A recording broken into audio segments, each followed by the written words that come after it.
Bien, hoy tenemos el honor de la presencia del arquitecto Jaime Suárez, presidente de la CINEA, la Asociación Nacional de Instituciones de Enseñanza de la Arquitectura, y mucha gente distinguida en nuestro auditorio, como el arquitecto Eduardo Lagmagne, que nos acompaña para esta sesión hoy en la noche. El arquitecto Camargo dará lectura posteriormente de su currículum, antes la crónica de la sesión anterior. Bienvenidos todos, inicia la sesión. Cedo el micrófono a la arquitecta Teresa Martínez para que nos lea la crónica de la sesión anterior. Buenas noches. En la sesión del mes de abril se respiraba en nuestra academia un espíritu de cordialidad y afecto. Emanaba de nuestro ponente de esa noche y permitía acercarnos por medio de su obra a la persona, Adán Lozano, arquitecto, maestro por vocación y amante de la cultura. El arquitecto Adán Lozano inicia su exposición señalando el tema impuesto, arquitectura efímera y permanente. Enunciado que más tarde provocaría reflexiones de un rebuscamiento intelectual que nos deleitaron como un sofisticado postre y un aromático café. El arquitecto inicia su exposición mostrándonos algunas tendencias de la arquitectura contemporánea, iniciando a fines del siglo XIX. La modernidad que se instala en las estructuras de acero y cristal. Hicimos así un recorrido a través del ingeniero Eiffel, que con su arquitectura prevista para ser efímera es permanente, Gaudí, Mies, Le Corbusier, hasta llegar al posmodernismo de Graves y Bofill, con un Versalles, constructivismo, desconstructivismo. La segunda etapa de la conferencia es una cascada de imágenes locales de nuestra arquitectura para situarnos y evaluar en el presente la arquitectura de nuestro entorno. Es una arquitectura que permanecerá o no en el tiempo. La tercera etapa la constituyó la arquitectura de Adán Lozano, que nos mostró casi sin describirla, casi solo enunciando, desde la Casa Paterna, Residencias del Tecnológico, la Casa Volga, una obra que el tiempo no ha tocado. Tito Camargo, conocedor de la obra de Adán, se encarga de describirla. Arquitecto con una inquietud nata hacia la búsqueda de nuevos caminos, lo define, y que solucionan el hábitat del hombre una arquitectura más contemporánea, con un gran cariño a la arquitectura norestense y con una gran sencillez. Nos conduce a través de la evolución del trabajo de Adán Lozano, que con su obra nos muestra perfectamente qué es la arquitectura perdurable. La definición de lo efímero y lo permanente ocupó gran parte del debate. Efímero en el tiempo o por su valor arquitectónico, terminando poéticamente y haciendo referencia a lo efímero de una flor y a la permanencia de su diseño.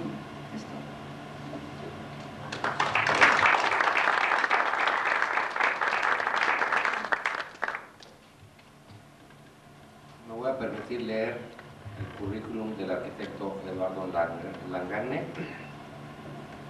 arquitecto y escritor de más de 200 artículos publicados en México. Estudia en la UNAM, en la Universidad de Texas, en la Universidad Central del Ecuador y en la Universidad de Concepción de Chile. Ha dictado conferencias en más de 60 universidades en Estados Unidos, España, Inglaterra, Centro y Sudamérica. Ha diseñado comunidades urbanas en Estados Unidos, México y Guatemala. Su práctica profesional incluye escuelas de enfermerías, fábricas, hoteles y hospitales. Es miembro de la Academia Mexicana de Arquitectura y de la Sociedad Mexicana de Geografía e Historia. Con ustedes el arquitecto Eduardo Lagmagne. Bienvenido, Eduardo.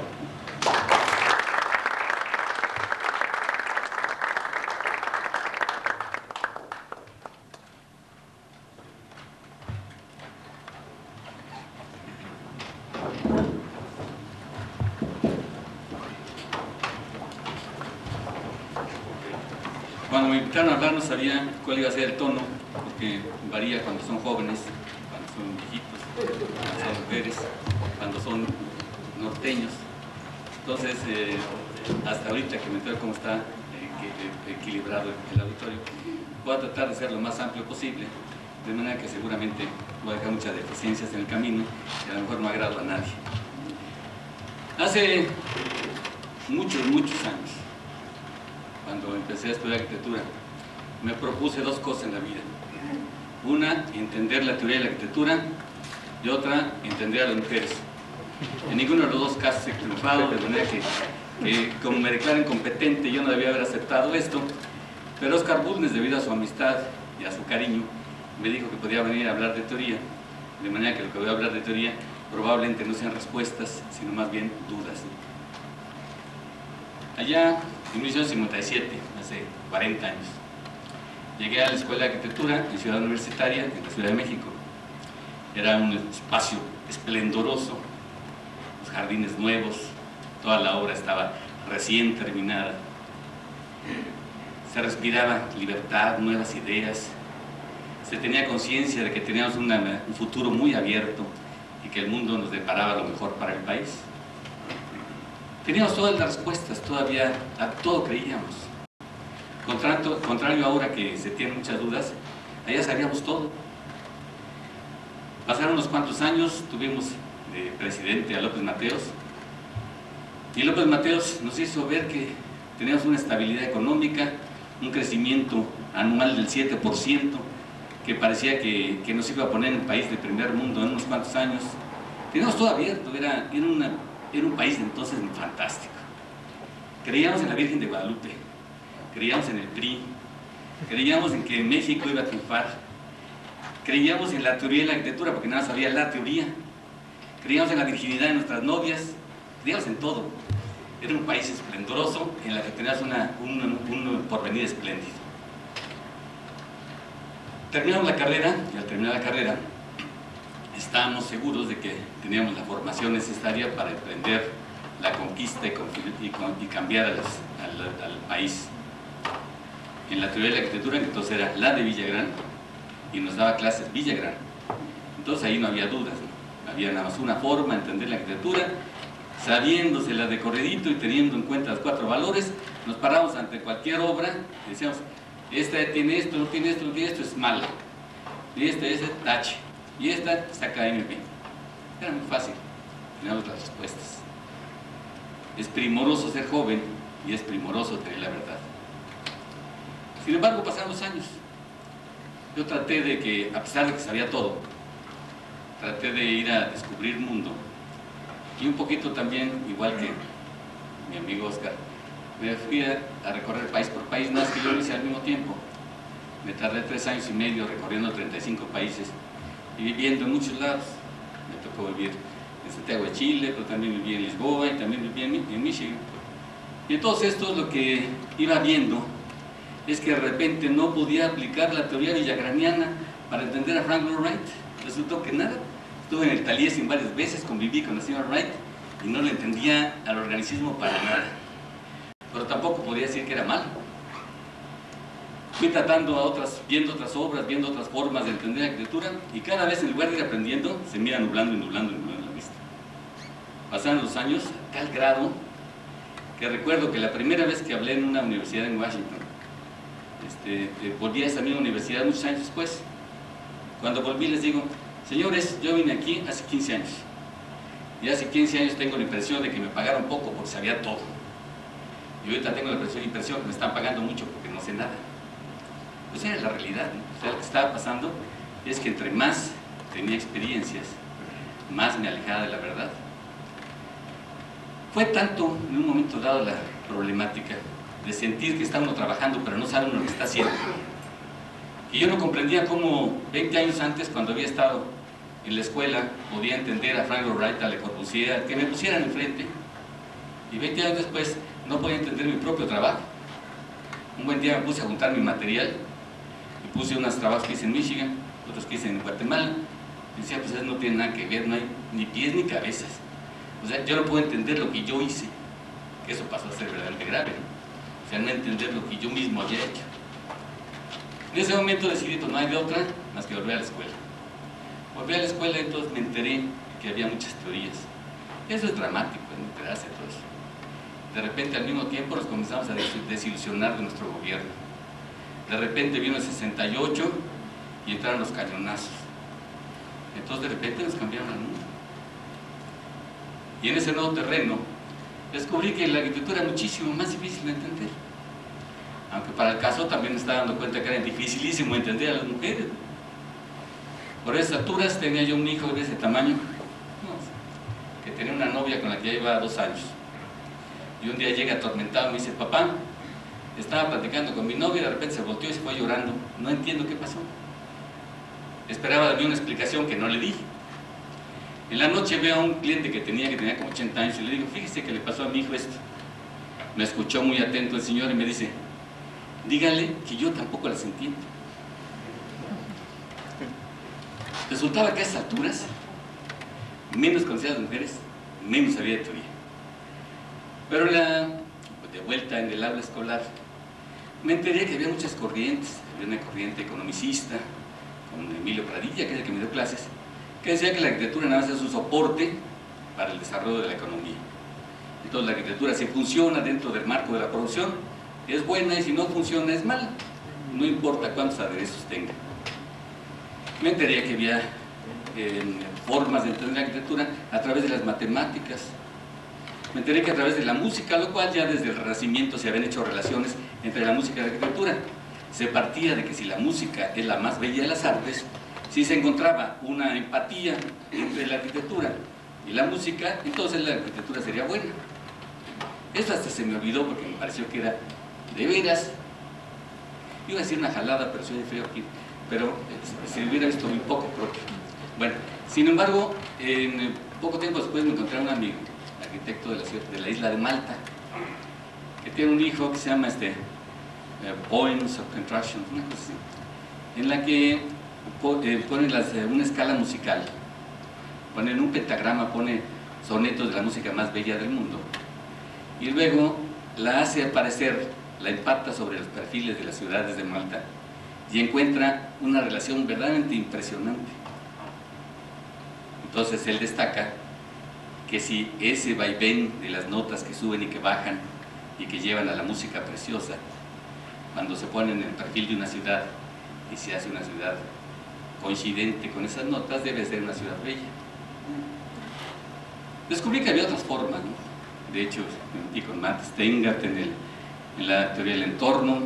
Descubrí mucho de esto, pero entre más escarbaba, más tenía dudas. Hasta que descubrí algo que se llama semiótica.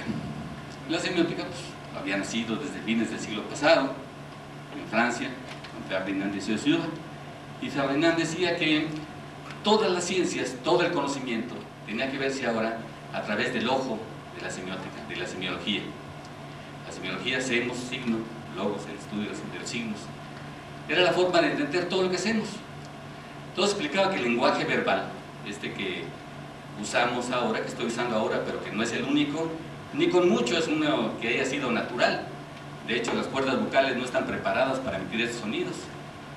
Los animales que nos precedieron fueron distorsionando estos músculos para poder hacer estos ruidos.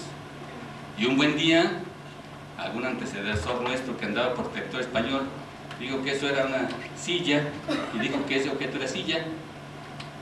Esto es mesa, esto es piso, igual que el Principito. ¿Se acuerdan del Principito que pone nombre a todo? Aquel español le puso nombre a todas las cosas, luego las ordenó y creó el idioma. Pero resulta que eso no es silla, eso es un objeto que quién sabe qué será, pero el español le puso arbitrariamente silla. Luego vino un francés y dijo que era chess, luego un portugués dijo que era cadeira, luego un inglés y dijo que era chair, pero quién sabe qué sea, ¿no? La realidad es que esos sonidos fueron escogidos arbitrariamente y puestos dentro de un código para hacerlos entendibles en cierto sector y nada más. Cuando se descubre que nuestro lenguaje nada más es una serie de arbitrariedades, se da uno cuenta que la comunicación es muchísimo más amplia y los signos son mucho más amplios. Por ejemplo, los marineros se acuerdan que usaban banderas para comunicarse. Antes del desarrollo de la tecnología, con la clave Morse, se acuerdan que era punto, raya, punto, raya. Pero el que dijo que punto y raya era A, 3 puntos era E y 3 rayas era S, simplemente decidió arbitrariamente que así fuera. Pero eso no era un lenguaje naturalmente creado. Con eso pues me fui a todo, ¿no? Saben que hay la semiología de las señales. Con esto decimos adiós, aunque entiendo que los japoneses con esto quiere decir ven, decimos, podemos usar la mano para hacer una serie de señas que tienen un significado, y que en otros países esas mismas señas tienen otro significado. Hay la seña del vestido, hay la seña del arreglo de la cara femenina, hay la semiología de los ojos. Yo creo que cualquier caballero sabe cuando entra en una sala y ve a una muchacha que está hasta allá, en la forma como ella lo mira, sabe si se puede acercar o no. O sea, la vista de una mujer, la primera mirada de una mujer, puede decir todo. Y para la vista besada de un hombre debe entender eso. Usted ve como que no crees eso, pero sí es. Y tú debes saberlo muy bien. Entonces, la forma de vestirse, la forma de hablar, la forma de peinarse, la forma de ponerse pintura en la cara, todo esto serían estudiados a través de la semiología. Y desde luego, dentro de toda esta enorme forma de comunicarse, existe la arquitectura. La arquitectura tendría, por tanto, un análisis desde el punto de vista del mensaje que tiene intrínseco. Entonces, lo más sencillo es decir, bueno, aquí hay rosa, silla, piso, madera, de la textura lisa, rugoso negro, techo con cambios. Entonces, esto lo ponemos, le ponemos un signo a cada uno y ya está. Y entonces vamos a leer este auditorio, decimos, este auditorio fue construido en 1993 por el arquitecto Oscar Bull, así se puede leer. Pero resulta que no es cierto. O sea, después de andar investigando y andar tratando de encontrar signos que se repitieran y que podían traducirse, no los encontramos. Claro que si se estudia en general, digamos, la arquitectura colonial, por decir algo, y se toman en cuenta algunos elementos, relación vano macizo, textura, rodapié, clave, todos esos elementos, si se unen, en un momento dado se encontrarán las similitudes, y entonces dirá que todo ese mensaje que dice arquitectura colonial, pues es arquitectura colonial. Todo lo que se repita podrá usarse como dentro de un código, podrá usarse como un diálogo, como un discurso arquitectónico que es posible de leer. Entonces hasta ahí íbamos así llegando a conclusiones.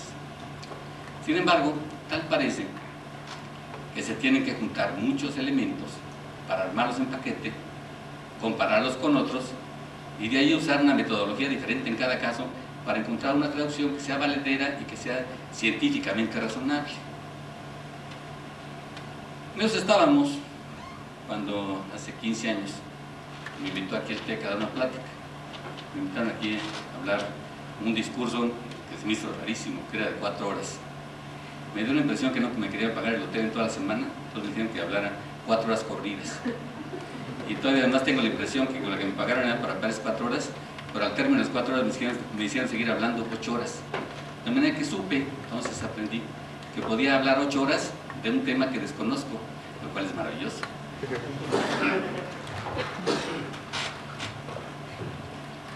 Entonces, teníamos ya, a esa altura ya sabía más o menos que había muchas teorías y sabía que más o menos se podía entender la arquitectura a través de la semiología, o la semiótica.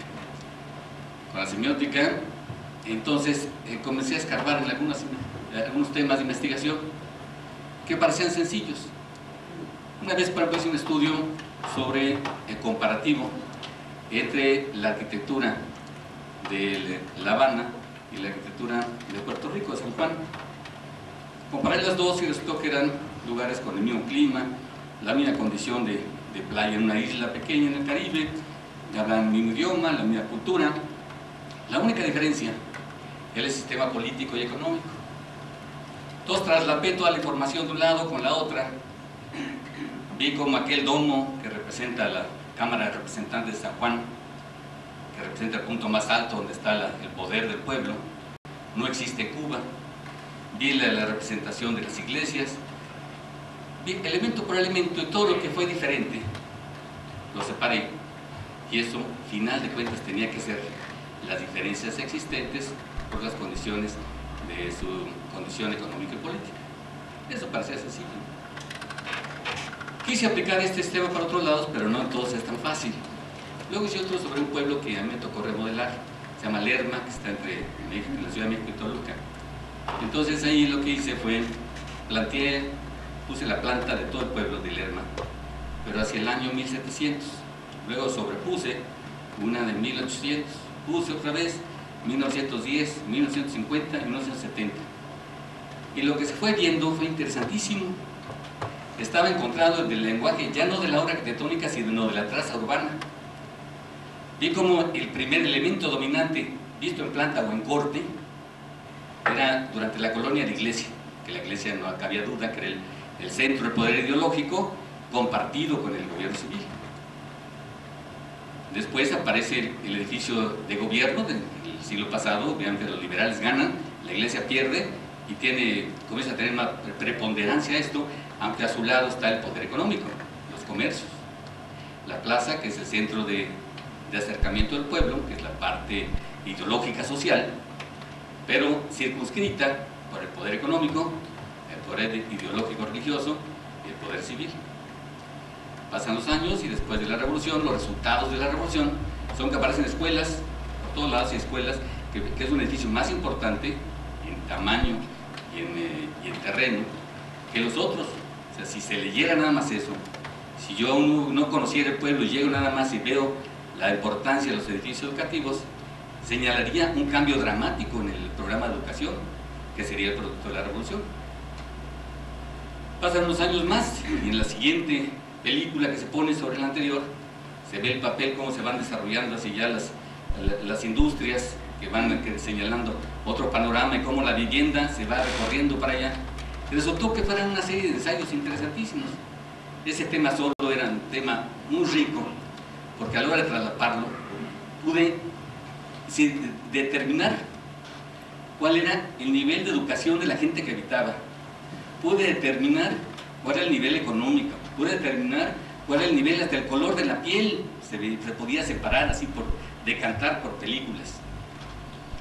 Entonces el lenguaje allí estaba, en la traza urbana, en planta y en corte, en función al género de edificios ubicados dentro de la traza urbana. Es otro sistema. Y con ese otro sistema salieron una serie de conclusiones muy interesantes. De manera que aparentemente, ya para estas alturas, me pareció, con muchas dudas, de que a lo mejor la semiótica sí se podía usar como instrumento para entender la arquitectura, para hacerla hablar, pero ya no usando un solo método general ni una verdad absoluta, sino a lo mejor aplicando una en cada caso. Mientras estaba en eso me fui metiendo mucho en el término de ideología. Ideologías son aquellas ideas que son falsas, pero son las que determinan que una sociedad funciona. En el terreno de la comunicación, la ideología hace la diferencia entre la comunicación denotativa y la connotativa, la que da toda la vuelta, pero que es la que vale. O sea, la derecha, la denotativa, es una, y la connotativa es la que va hasta acá arriba, pero esa es la que cuenta y la que todos entendemos. Voy a poner un ejemplo. A ver, si un joven universitario, estás en una fiesta, tú encuentras una muchacha y al término de la fiesta, a las 2 de la mañana, le dices: ven a mi departamento de soltero, que quiero enseñarte las últimas perspectivas del proyecto. Y te la llevas. O sea, dijiste que enseñarle las perspectivas. Y cuando llegas, las sientas en la sala de tu cheslón y sacas sus perspectivas y se las enseñas. La muchacha lo que va a pensar es que este chavo es maricón. Digo, pues, porque aunque sí se dijo que se enseñan las perspectivas, que es el lenguaje denotativo, la connotación era otra. Ella lo había entendido, pero el compañero que enseña las perspectivas no lo entendió. Y ahí la importancia del segundo nivel del lenguaje, es el que verdaderamente importa. Y en la arquitectura, por tanto, estamos a encontrar esos dos lenguajes. El primer lenguaje, el que se ve, ¿cómo describo yo el lenguaje denotativo? Está este salón, digo, ese es un muro probablemente de concreto, a lo mejor de 15 centímetros de grueso, no sé, con repellado y con una fieltro. Eso es lo denotativo, que no cabe duda. Lo connotativo es lo que quiere decir, es el lenguaje otro, es el decir lo que era en contra de la perspectiva, lo que le debería haber enseñado al compañero. Esa es la diferencia de los lenguajes. Entonces, a continuación, porque no pretendo que esto sea ni alargarlo demasiado, porque me pusieron un límite muy concreto de tiempo, y por otro lado porque no podría ponerme a trabajar en cada uno de los renglones que voy a enseñar, seleccioné una serie de transparencias en que nada más voy jugando con esos términos. Va a quedar poco sólido, porque de hecho cada uno de esos temas ameritaría meternos a estudiar. Por ejemplo, saco ahí algunas transparencias de Luis Barragán. Entonces dice que Luis Barragán era arquitecto del silencio, de la tranquilidad, que representaba la arquitectura mexicana del campo de Guadalajara y todo eso, y a lo mejor es cierto, y yo creo que es un arquitectazazo de primerísima, pero el mexicano es eso, el callado, el taimado, el tranquilo, sobre todo los del centro de la República. Pero luego viene el otro, el que grita, el que hace ruido, el que hace mucho sonido, el que saca las guitarras. Esa contradicción del mexicano que ríe, que llora a la vez cuando cantan. Todas las canciones de mariachis tienen que haber lágrima y grito. Es la alegría de que la vieja me dejó, pero soy feliz, una cosa así. Ese manejo, que nosotros lo entendemos muy bien, digo, porque somos mexicanos y lo entendemos muy bien. O que vas al Día de Muertos y que te comes ahí y cantas con los muertos. Esa relación vida-muerte, del jaguar y la serpiente, esto que somos los mexicanos y que no los entendemos ni nosotros mismos. Pero eso es lo que estaba ahí. Entonces yo creo que Luis Barragán pintó un México, pero le faltó el otro México. Ese México de la algarabía, el de la plaza de patiecito de pueblo, donde vienen todos los chamacos domingos y dan vueltas y cantan y se ligan a las chavas y todo eso.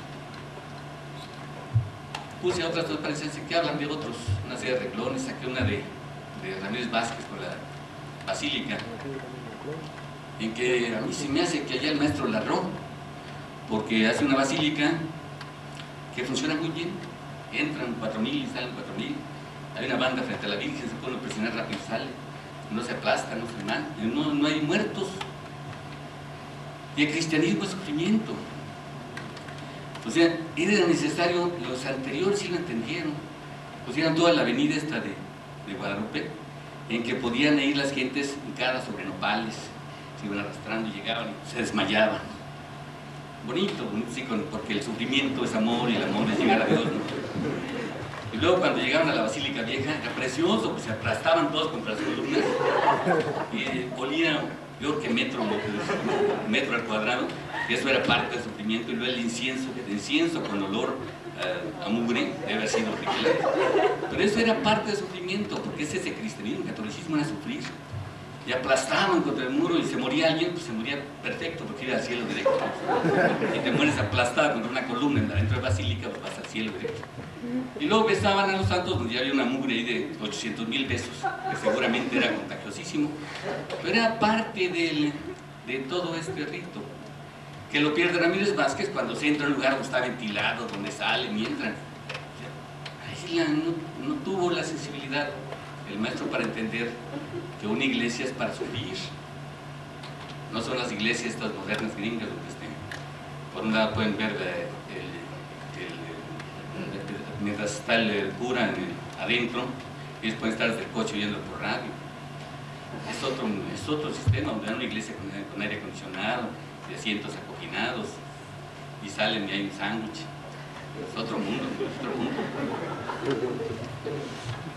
Entonces, ahí yo creo que se equivocó. Entonces elegí unas así al azar para poner un poco todo esto. Y terminé con lo que estaba viendo ahora. Hace 15 años vine acá a Monterrey a hablar sobre el futuro de la arquitectura. Ahora, lo que dejé al final ya no fue el futuro de la arquitectura, fue el presente de la arquitectura, el neoliberalismo y la globalización y todo eso que se ve tan horrible, pero que no hay ni vuelta de hoja según se ve. Hasta los rusos están metidos en esto. Entonces elegí una serie de transparencias en que ilustran esta carrera por la nada, así por el signo, pero que está ajeno totalmente al valor arquitectónico. Con estas bases ahora sí puedo ver la transparencia, ¿no? ¿Hay alguien que sepa manejar eso?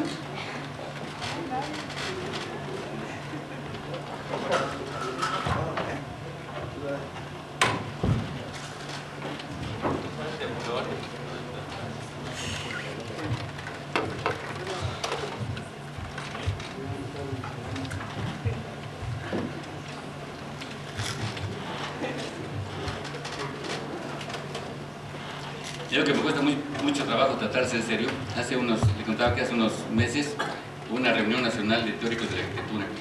Entonces mi ponencia no la querían aceptar porque se llamaba "Ya que la teoría no se le entiende, seguramente es mujer". Y así no pasaba. Bueno, toda la revolución, todos saben que iba a ser el Palacio Legislativo en tiempo de Porfirio Díaz. Pero entendamos por qué es lo que nos está diciendo eso. Aparte que es un edificio sin sentido y feo, con los monotes que se los voló Santa Cilia de Diego Rivera, que los trepó allá arriba. Y que era un mirador bonito en aquel entonces, donde se veía uno con su chapa para ver la ciudad y tener un encuentro amoroso muy bien, muy bonito. Entonces eso, la realidad es que no tiene sentido, pero parte de un eje que va a dar precisamente a la Plaza de la Constitución, a Zócalo. O sea, había una referencia de dónde estaba situado el poder real en el Zócalo, que era el Palacio de Gobierno, Palacio Nacional, y el otro poder, el poder legislativo, que partía de un eje y que se iba a la periferia. Finalmente, los revolucionarios deciden convertirlo en Monumento a la Revolución, ya no se sigue el proyecto original, y ahí quedó. Pero muchos años después se retoma la misma idea y se trata de darle un lugar al Palacio Legislativo, pero también tenía que quedar claro que el Palacio Legislativo era un poder sin poder, era aquel poder que realmente no ejerce. Entonces, ya ven ahorita, creo que de las 120 iniciativas para leyes que se hicieron en esta legislatura, creo que 107 algo así fueron mandadas del Ejecutivo, o sea que los legisladores como que no legislan. Entonces, en esas condiciones también agarraron una lateral, donde está la lateral del Palacio Nacional, y va a dar hasta San Lázaro, donde está ubicado el nuevo Palacio Legislativo. Es una coincidencia, ¿no? Ese eje remata exactamente en la puerta donde Ramírez Vázquez da acceso al nuevo palacio.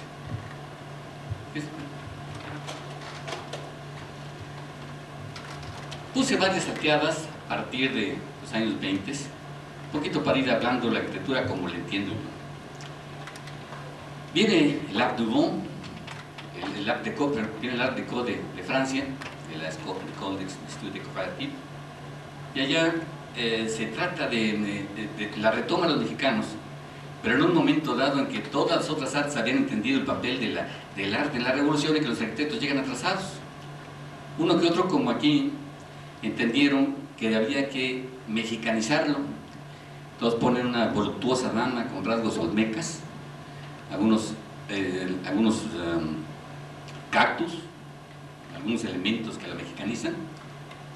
Ya hay una intención de aceptar lo moderno, pero de darle la mexicanidad necesaria, que en este tiempo era vital. Estamos viviendo un periodo de profundo nacionalismo en nuestro país.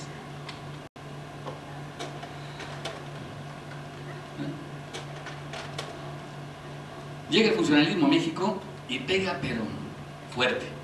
¿Por qué pega? Pues que México en estos momentos es un país que se declara socialista, ¿no? El artículo 4 de la Constitución decía que la enseñanza debía ser socialista y que debía buscarse el bien de la sociedad. En ese terreno el funcionalismo llega perfecto, entra directamente dentro de la concepción política del Estado. Todas hacen construcción masiva como esta, el multifamiliar Miguel Alemán del maestro Pani, que además de ser una obra de arquitectura estupenda, tiene el gran mérito de haber sido concretada 5 años después que lo primero que se hizo en Francia. Hace apenas unos 3 años tuvimos un seminario en que vinieron arquitectos franceses a México y discutíamos sobre el modernismo. Entonces ellos decían que los franceses nos llevaban ventaja enorme en cuanto a los conceptos teóricos, pero a concretar y hacer una obra, México se salió adelante. O sea, tuvimos la capacidad de saltarnos todo el periodo de rollo, a pesar de que había muchos rolleros. Y después de eso concretar y hacer obras como esta, que estuvieron de avanzada en su momento.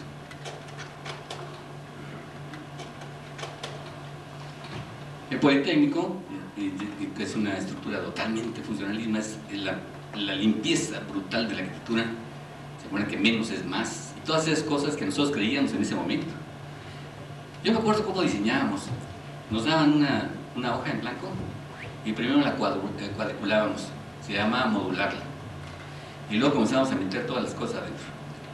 Si no cabía algún baño lo sacábamos, se llamaba chipote y nos reprobaba. Y si nos quedaba un cuadrito así pendiente, decían aquí te faltó, tache. Entonces el chiste era agarrar la cuadrícula y llenarla totalmente. Y aquel que la llenara perfectamente, ese era un buen proyecto. Así proyectamos. Entonces aquí, en caso que necesitaran más aulas, crece para acá, y luego crece para acá, y luego crece para acá, ¿sí? Así era. Era re bonito.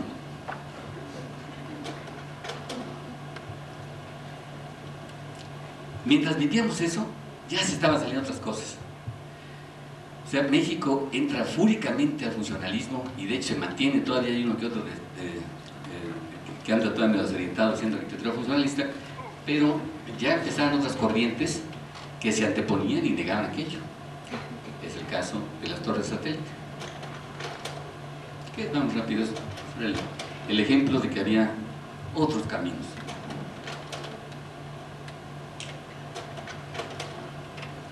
Mi ciudad universitaria, curiosamente, se hace con muy pocos años de diferencia. Nace aquí, lo hace Miguel Alemán. ¿Y Miguel Alemán qué dice? Miguel Alemán tiene una política clarísima. Él dice que México se tiene que abrir a los mercados exteriores. Dice que hay que recibir el capital extranjero.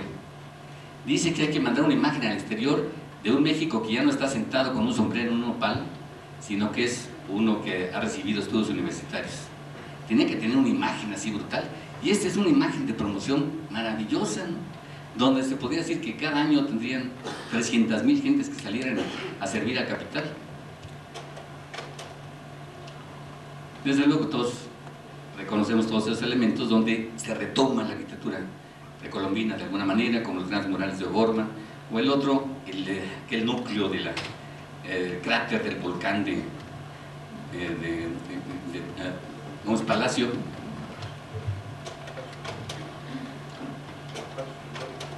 No, el Estadio Olímpico. Bueno, sigue por ahí. O los frontones de Aray, ¿no? Los frontones del maestro Aray, que se muere muy joven y no tiene oportunidad de él, sí que trae un sustento teórico muy sólido, muy interesante, nacionalista, y con algún concepto de encontrar una arquitectura mexicana. Se nos muere a los 42 años y deja muy poca obra, trae esto. ¿Qué ha pasado a ser así como de los fundamentos de la arquitectura mexicana de ese momento, ¿no? La respuesta ante el frío funcionalismo? Llega el 64 y se anuncia antropología. Aquí el tema que le dieron a Ramírez Vázquez no era cómo hacer el lugar donde se pongan todas estas bolas de jarritos que tenemos y de piedrotas. No, ahí el tema era cómo hacer que el mexicano se sienta orgulloso de ser mexicano. Ese es el tema. Y creo que Ramírez Vázquez lo entendió estupendamente, ¿no? Creo que es su mejor obra. Me cuentan que como 20 años después de esto, en una cena le dijeron a Ramírez Vázquez, le dicen, oye, tu mejor obra siempre fue aquel edificio. Tú después de eso te debías haber muerto. A lo mejor no es cierto, pero así me lo contaron. Entonces es maravillosa obra, ¿no? Una plataforma brutal, el uso del espacio abierto que solamente los mexicanos dominamos. Eso, no hay otro país que domine el espacio abierto. Hoy te acabo de salir aquí en este mismo edificio, estás viendo todos esos espacios que suben y que bajan y se quiebran para allá. Y eso nada más los mexicanos, ¿no? Y a pesar de que los de Monterrey no tienen mucha herencia precolombina, que digamos, en alguna forma les llegó de influencia desde el centro, y ya los hicimos medio aztecas a ustedes, porque entienden ese espacio abierto. ¿Sí? Entonces este espacio abierto que se entra, pero se entra con un dintel y una ventana, una puerta que pareciera larguísima, porque es la puerta para el pueblo, no es la puerta para que entre el turista, es la puerta para el pueblo. Esa era la imagen, ¿no? No tenía que haber ni un manguete para que se viera un vano corrido, retomando además de los valores precolombinos, donde no había la puerta batiente, era un vano limpio, un dintel enorme y las dos masas sosteniendo. Ahora sí. Y aquí, esto que también es una fregonería, ¿no? Es una fuente, pero el agua viene de arriba para abajo, es la vida. Y aquí Ramírez Vázquez sí entiende eso de la vida y la muerte, el concepto de la vida que cae, que se riega, que vuelve a nacer y que se rota. Esto que es maravilloso, lo logra en la siguiente foto.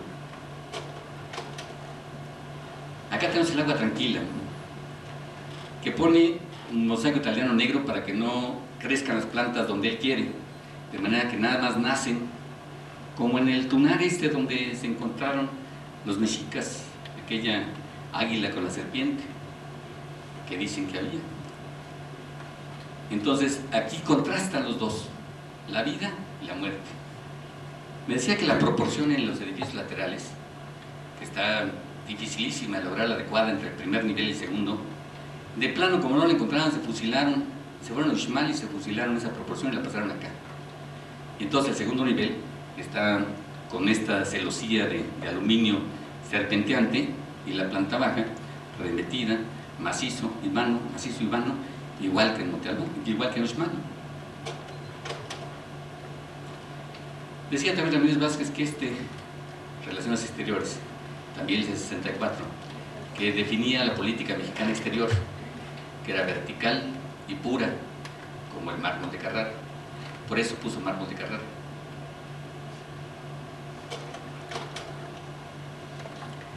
Y aquí como que de repente chocamos.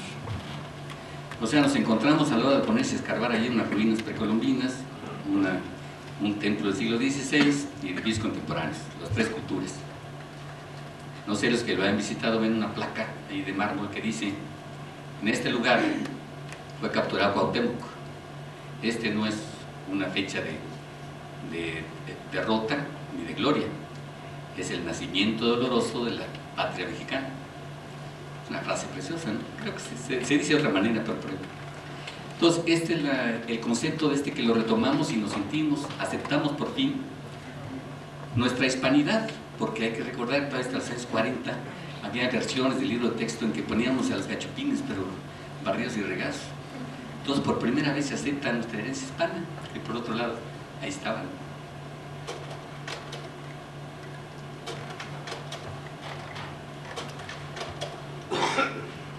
Paralelo con esto estaba gente como Candela, ¿no? Que en México tiene todas las oportunidades de hacer algo. Cuando se cansa de hacer todas las superficies arregladas que pudo, se va a Chicago a dar clases, donde está como 6 años y no lo pelan. Luego se va a España y está otros años que no lo pelan, y su obra, más importante obra, la deja en México. Y esta es la milagrosa, ¿no? El juego de las lonas de concreto cayendo, creando espacios muy interesantes, ¿no?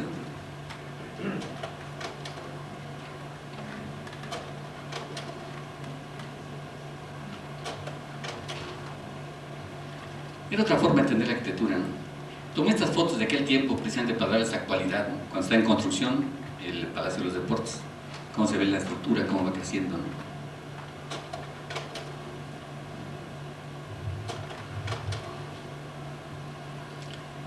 Pasan los años, recordarán el 68, el gobierno civil tiene que apoyarse en los militares, y los militares cobran la factura. Siempre ha pasado eso. Yo recuerdo muy claro que allá por el 65 decía: un general gana menos salario que un arquitecto recién recibido. Así nos comparábamos. Yo me acuerdo claramente que en aquel entonces un general, me enteré que ganaba 3,000 pesos de sueldo, y un arquitecto recién recibido ganábamos como 4. O sea, estaban verdaderamente vituperados. Resulta que salvan al gobierno civil y les pagan, entre otras cosas, además de salarios mucho mejores y otras cosas, les pagan este colegio que lo ponen en un lugar muy claro, que sería el papel protagónico del ejército en el nuevo sistema político, que ya el PRI no puede sostenerse solo sin este soporte, ¿no? Los dormitorios, que son unas verdaderas pirámides.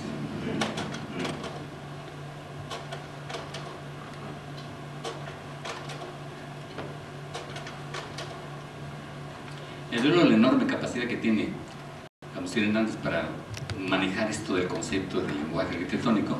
Pues lo vemos aquí, ¿no? La cruz esta que caída, la iglesia que se convierte en una cruz caída, y que liga la religión con el ejército, dos de los soportes más conservadores del sistema.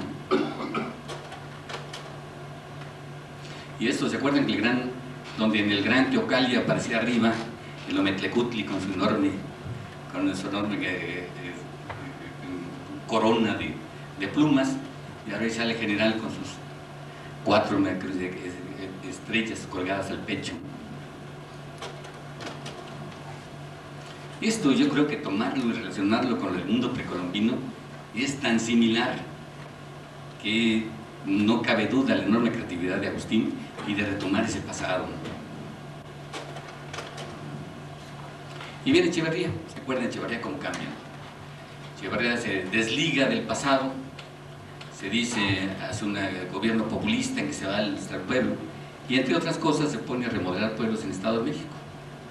Esta la puse porque yo la hice y por eso me consta, es Lerma, pero hizo 140 y tantas cabeceras de municipio en que les metió a todos agua, drenaje y plantas de tratamiento, a la vez que remodelaron todas las fachadas y se arreglaron los edificios públicos. Es una obra impresionante que lleva a cabo en poco más de un año. Y esto no sé si es arquitectura valedera, pero así es como nos decían que lo hiciéramos. Bueno. Viene José López Portillo y nos dice: señores, ya la pobreza se acabó, vamos a administrar la riqueza y México es un país rico. Y para que este discurso quedara grabado verdaderamente en arquitectura, para que haya constancia total de su gobierno, hace un edificiote que no tenía sentido. Lo levanta en la colonia Anáhuac, donde la vialidad es horripilante, y hace una torresota en la que la mitad del espacio está lleno de elevadores. Que no tiene lógica de ninguna forma. O debió haber hecho 4 torres, o mandarla a Minatitlán, o a Coatzacoalcos, o quién sé yo. Pero la ponen aquí, digo, una negación absoluta de la lógica. Esto manejarlo con Villagrán, pues no podría ser. Manejarlo con otros, pues no puede ser. Esto es una aberración. Pero desde el punto de vista del mensaje arquitectónico, de la condición connotativa, todo esto tiene un sentido brutal y claro. Es la exposición vigente en arquitectura más clara de la historia de México en ese momento. Y después de todo, Octavio Paz tenía razón, ¿verdad? La arquitectura es el testigo insobornable de la historia. La historia la pueden borrar los que ganan en los balazos o en los votos, pero la arquitectura no la pueden borrar. Y pase lo que pase, esto va a decir que López Portillo creyó que México era rico. Margarita Chávez retoma la mexicanidad y se va a Aguascalientes con el INEGI.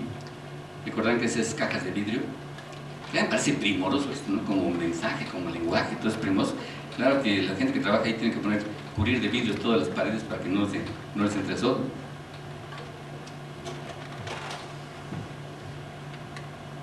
Este espacio es primoroso, no sé si lo han visitado, pero es sumamente interesante, ¿no? Y aquí está el edificio este es lo que se tardó 90 años en retomar la revolución de aquel edificio que había hecho Porfirio Díaz. También está el símbolo, ¿no? La bandera, el verde, el blanco y el colorado, con el eje del acceso como una línea continua desde la Plaza de la Constitución. Y aquí está la basílica. Este efecto es realmente maravilloso, ¿no? Muy bien logrado. Los accesos en esas plazas ahí permiten todo, ¿no? Hay 80,000 gentes pidiendo limosna, danzando, robando, todo se puede.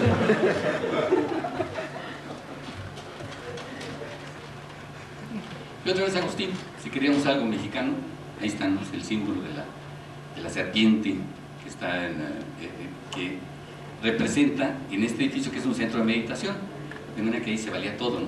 O sea, el programa era estar en un lugar donde se pudiera meditar. ¿Vale? Al norte de la ciudad de Cuernavaca es, ¿verdad?, esplendoroso, el espacio es esplendoroso.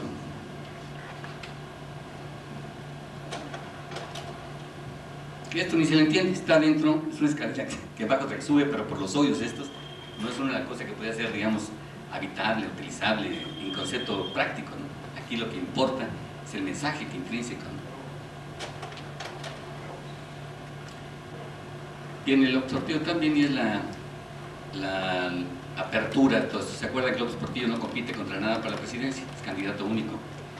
Entonces, se descentraliza el poder de la Ciudad de México en delegaciones.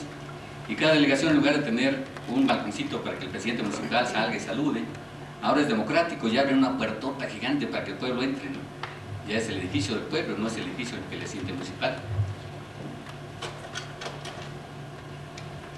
Díaz Infante, la Benito Juárez. Y luego viene el cambio. Ya es Zabludovsky con un auditorio en el que era para 5,000 gentes, gastaron cantidad enorme de dinero y lo redujeron a 3,000. Es el único caso donde se gasta más dinero para hacerlo más chico. Entender al mexicano es facilísimo. Entonces se hace un enorme marco y un acceso brutal para que el centro que era para eventos populares se convierta en un anexo de los edificios de turismo que están enfrente. Y se sigue Zabludovsky haciendo estas salas de usos múltiples en varias ciudades, porque para esas alturas era necesario que el gobierno se diera cuenta, el PRI se diera cuenta que era necesario dar un poco más de circo, ¿no? Y el fútbol no cabe en todos, tiene que haber uno para el fútbol y otro para estas gentes que puedan domesticarlos. Lo que pasa es que les acabó el tiempo, ¿no? Sí, se me ve tendenciosa políticamente, perdón. Pues ya la conoce, tenía que ponerlo porque si no, no me invitaban. Entonces, en el mensaje, aquí sí se echó un rollotote que realmente le debía explicarlo, pero seguramente ya se lo explicó a todos ustedes muchas veces. Pero ya se acuerdan que de las computadoras es el cerebro, que van las líneas de dar información a todo el complejo, entonces se convierte como el centro de comunicaciones, el centro cerebral, los nervios que van de aquí para allá. Está padrísima la idea.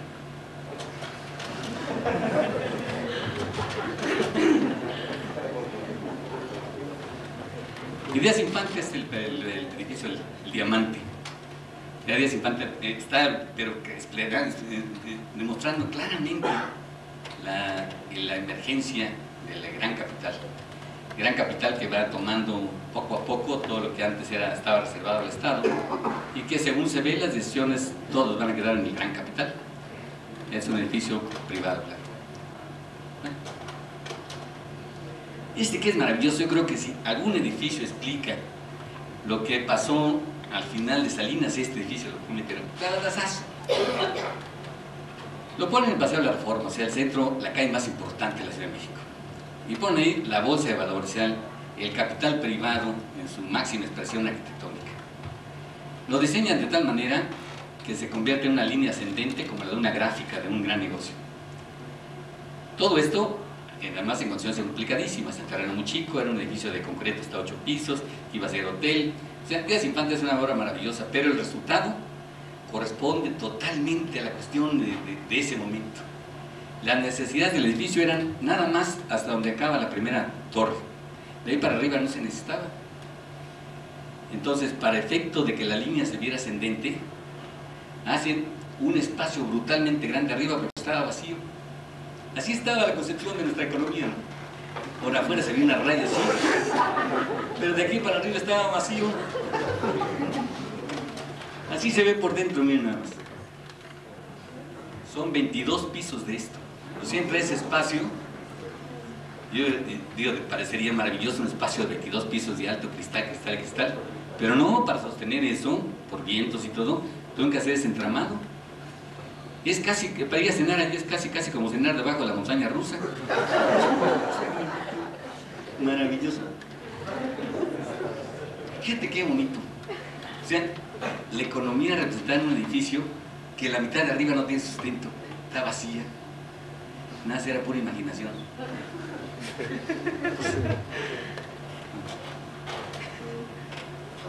Y de aquí dejo a México, porque si no van a decir que estoy contra el PRI. Y me meto en una cosa que se ha convertido en una competencia del sinsentido.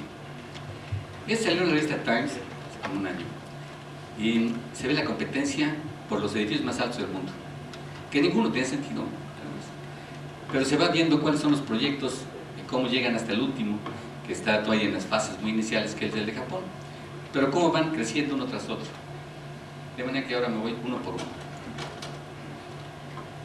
En Alemania es un edificio de 159 metros, que es el más alto de Europa, de Helmut Hahn, pero que desde luego no pasa a ser de los más altos, es nada más de Europa.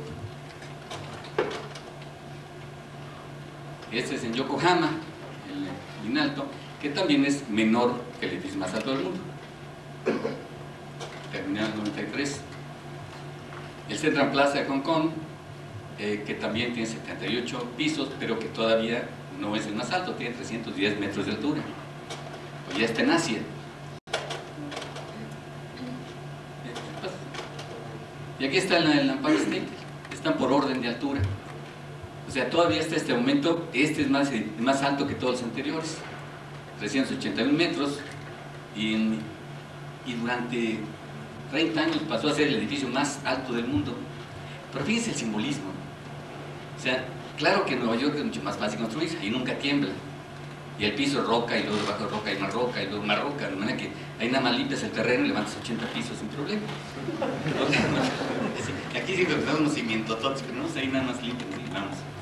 Entonces levantaron la torresota esta y precisamente una compañía aseguradora, Empire State, una compañía que se llama Imperial, en la sede de Manhattan, que correspondía al momento en que Estados Unidos estaba tomando características de imperio. O sea, la concepción política de una nación destinada a dominar al mundo es representada por el edificio más alto que se llama Imperial. Sí, bonito, digo, la liga entre el nombre y el uso y todo esto, y capital privado y todo demás, pero realmente maravilloso, ¿no? Jim Mao, ya también en Asia, Skidmore, Robinson Mary.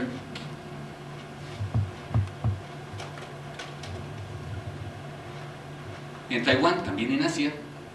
Lo que es obvio es que Asia parece ser el centro de todo el desarrollo futuro. El gran capital se está yendo para allá y no tiene ya quien los alcance, ¿sí? Es en Taiwán. Este es la Torre Sears de Chicago, que todavía hasta hace un poco fue el edificio más alto del mundo, ¿no? Y que en este caso, siendo de Skidmore, Robinson Mary también, es un edificio que estéticamente no tiene nada que hacer, era nada más el significado del centro comercial, y que curiosamente representa otra vez esos valores nada más de imagen, del lenguaje, el icono, el símbolo. Y las Torres Petronas de César Pelli, que según César Pelli, estas torres son así.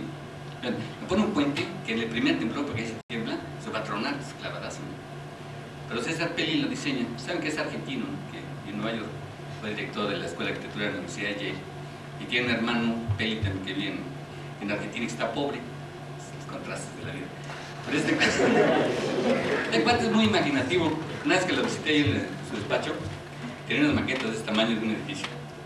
Entonces estaba con una creatividad asombrosa. Lo forraba con una película transparente que representaba vidrio verde, una franja verde, la otra rosa pastel, la otra azul pastel. La siguiente maqueta era igual, pero entonces era al revés, el verde, el rosa.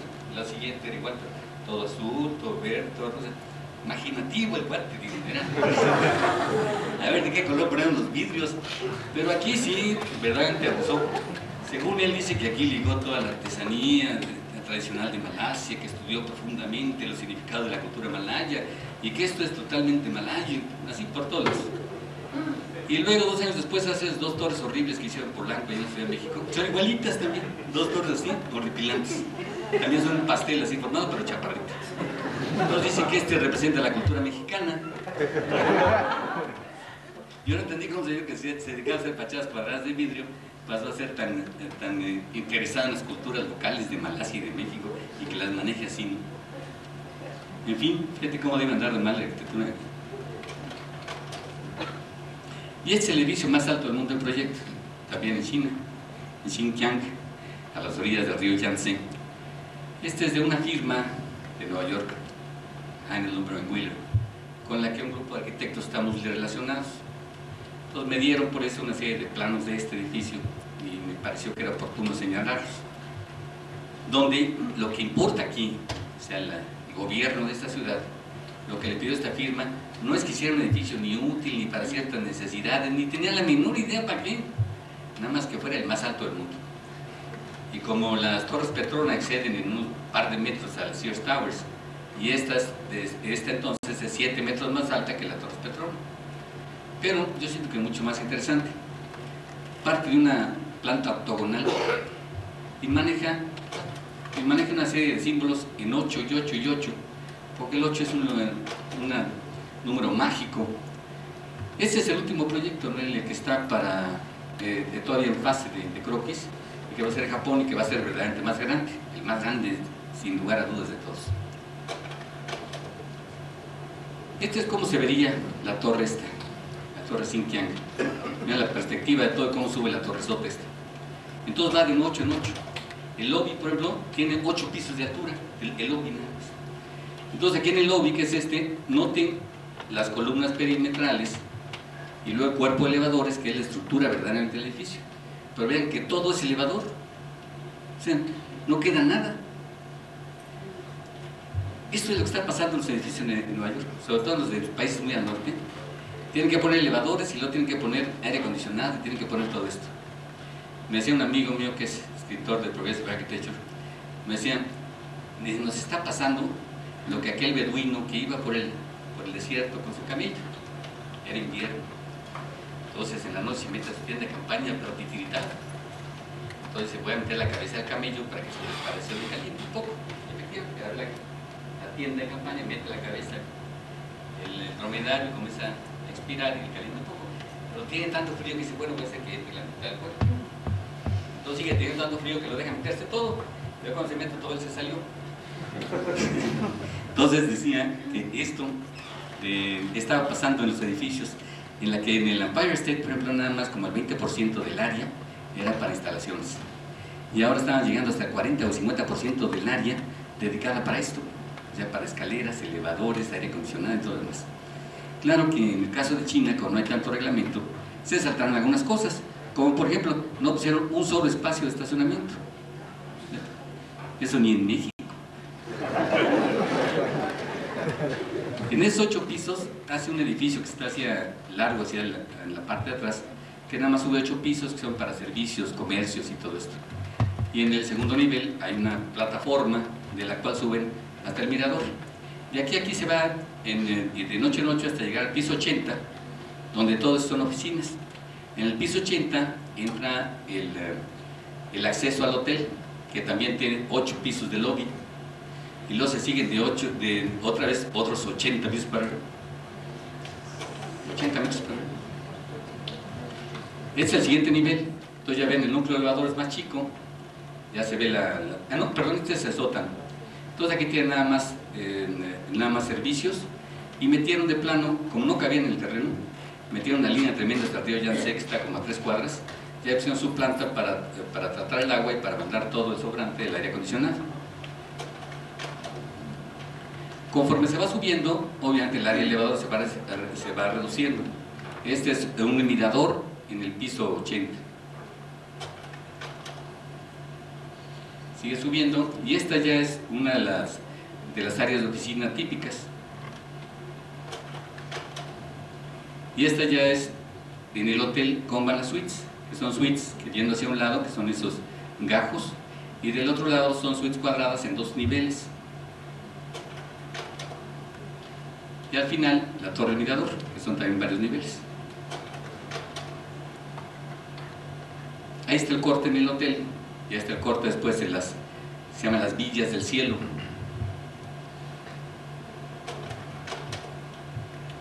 Y con esto cierro la presentación, y espero no haber sido tan aburrido. Muchas gracias.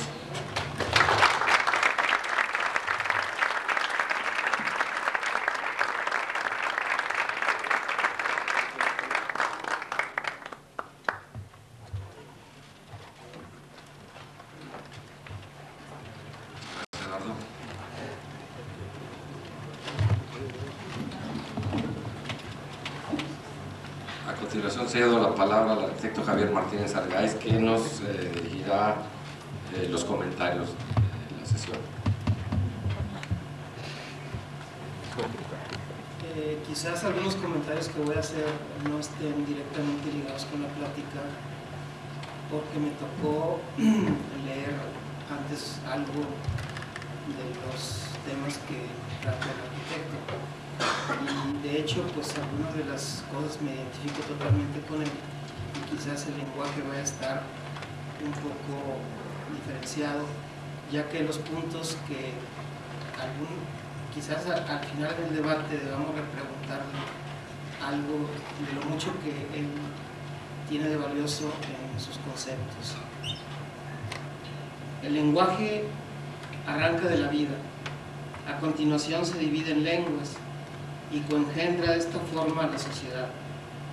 a tal vida, tal lengua, y a tal lengua, tal sociedad.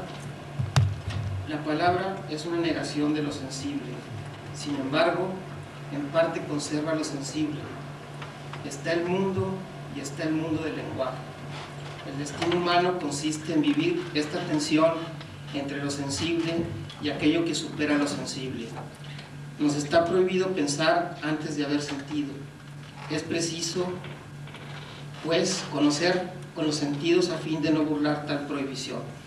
Una lengua está sometida a las reglas gramaticales y a las normas sociales. El lenguaje es, a la vez, represión y expresión. Grave cosa esta para la arquitectura, que es portadora de mensajes, de códigos impuestos por los poseedores o procesadores del poder político, económico, religioso. Alguien tiene que desempeñar la tarea de buscar los porqués, cuándo y cómo de la arquitectura, ya que la mayor parte de los arquitectos estamos abocados a resolver los problemas inmediatos.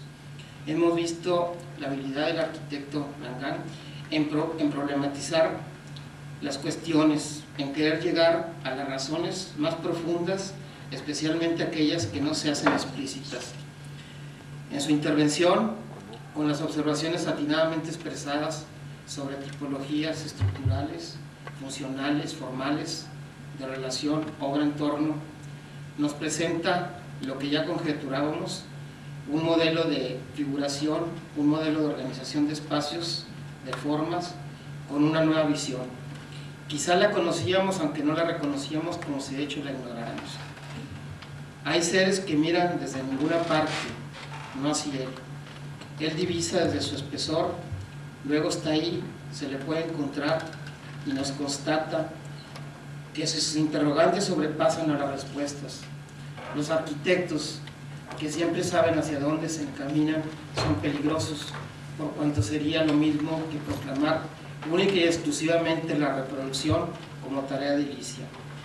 Sería también peligroso que nunca se supiera hacia dónde encaminarnos, lo que supondría actuar sin dirección, una dirección no fija, lo que es lo mismo aceptar cualquier resultado como válido en el proceso. No se puede entender a quienes afirman que la determinación de los resultados previsibles es incompatible con la arquitectura, aunque tal aceptabilidad sea relativa en función del lugar y el momento histórico. En la arquitectura se deben saber algunas cosas con firmeza. La duda en todo caso estaría en determinar cuántas cosas hay que poseer con seguridad. Todo lenguaje arquitectónico existe tenso entre la tradición o el buen uso y la revolución, como los graffiti que pretenden complementar la arquitectura vacía del mensaje. Por esto, Dios no quiso ser pronunciado o representado. Su denominación es un secreto, como también lo es el misterio del ser.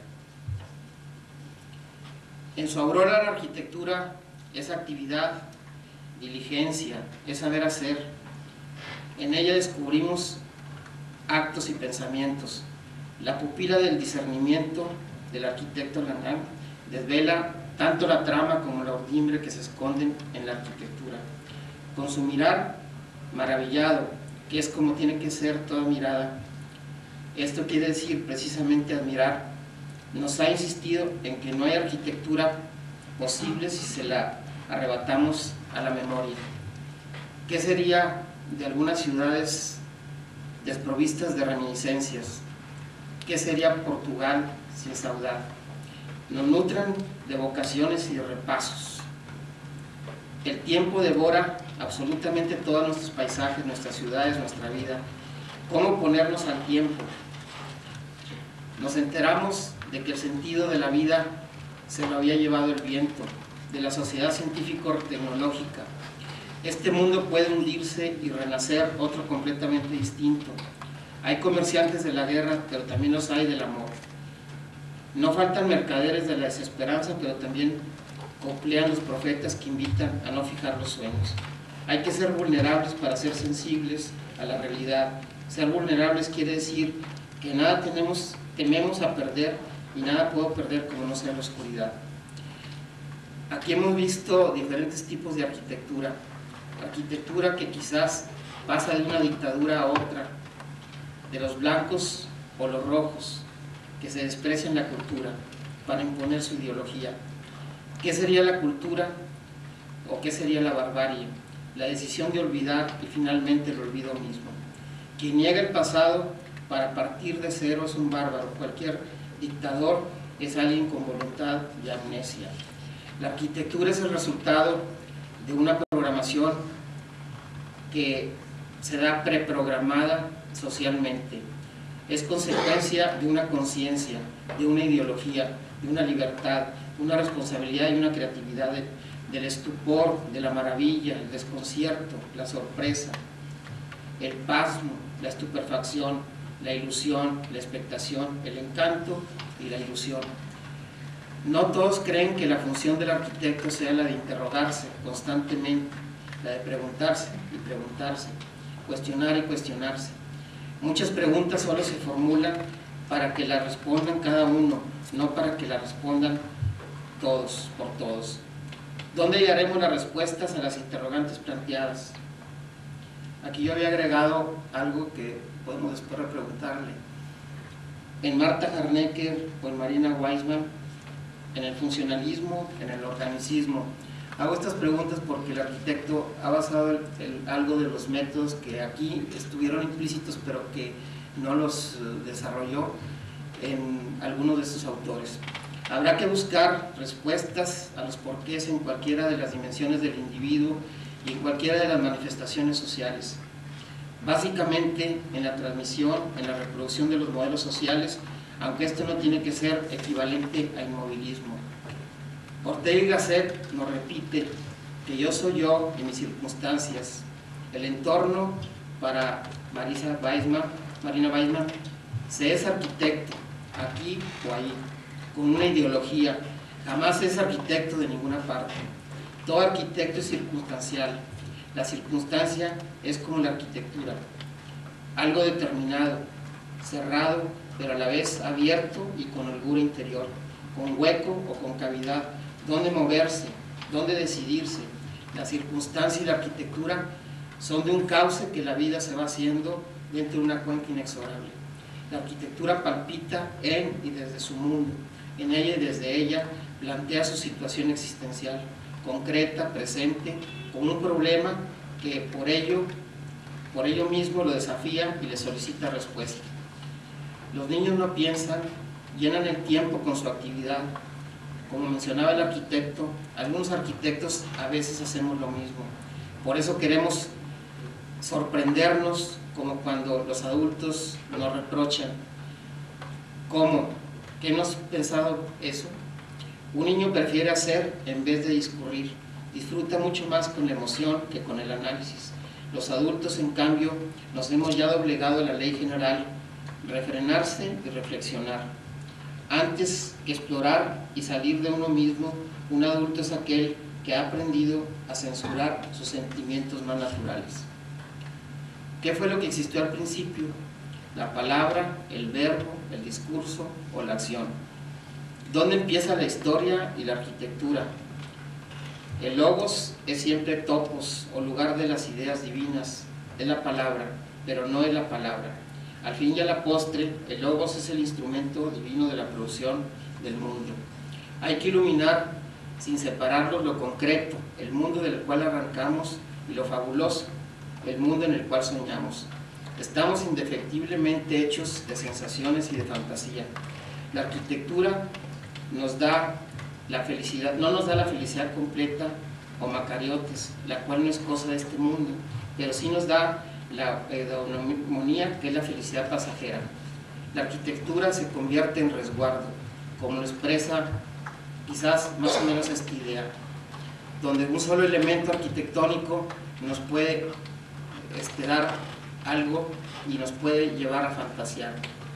Delante una ventana y en el fondo el cielo entero y nada más. En el centro un ciprés alto y delgado que parece colgar del firmamento y nada más. Y ya está el cielo sereno o bien nublado, en el goce del azul o en la tormenta, se balancea siempre igual el ciprés, lentamente tranquilo, desesperado, bello y nada más.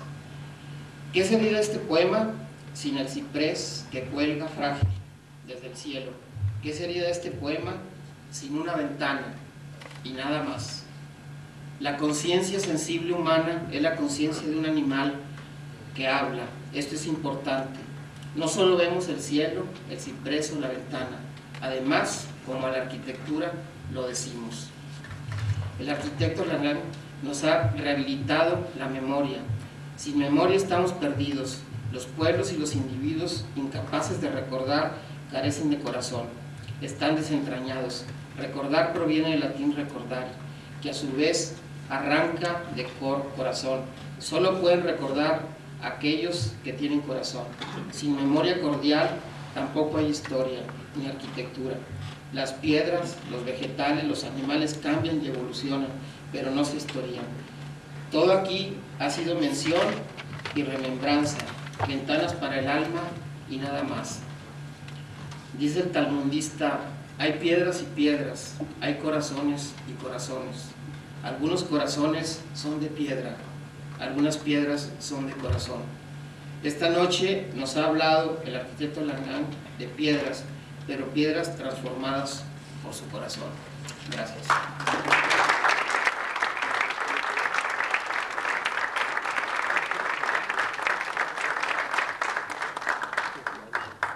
Javier, muchas gracias, excelente. Cedo ahora el micrófono al arquitecto Juan Carlos Pérez para que conduzca el debate. Muy buenas noches. Los felicito a los dos, a Eduardo y a Javier por su ponencia y su comentario, ponencia a la vez.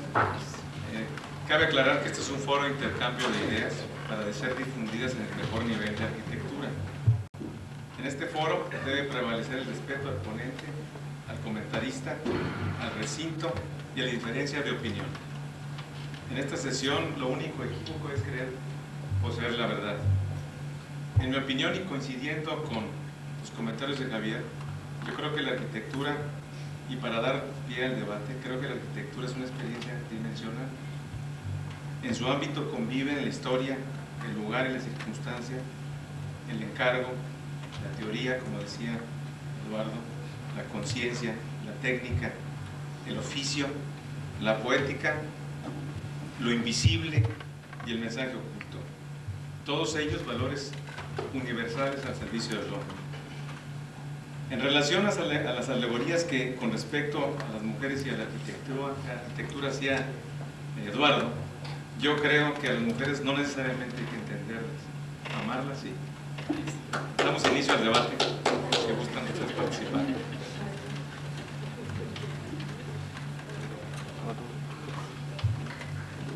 Adelante. ¿Quieres empezar? Yo quisiera empezar Adelante. porque creo quería empezar. que algunos de los conceptos, aunque el arquitecto los expresó muy adecuadamente, nos tiene mucho que decir. Quizás yo, porque ya había revisto algunos de los conceptos, pues sí me gustaría que insistiera más sobre las teorías que lo motivaron a algunos de sus otros escritos, que aquí pues solamente se prefiguraron.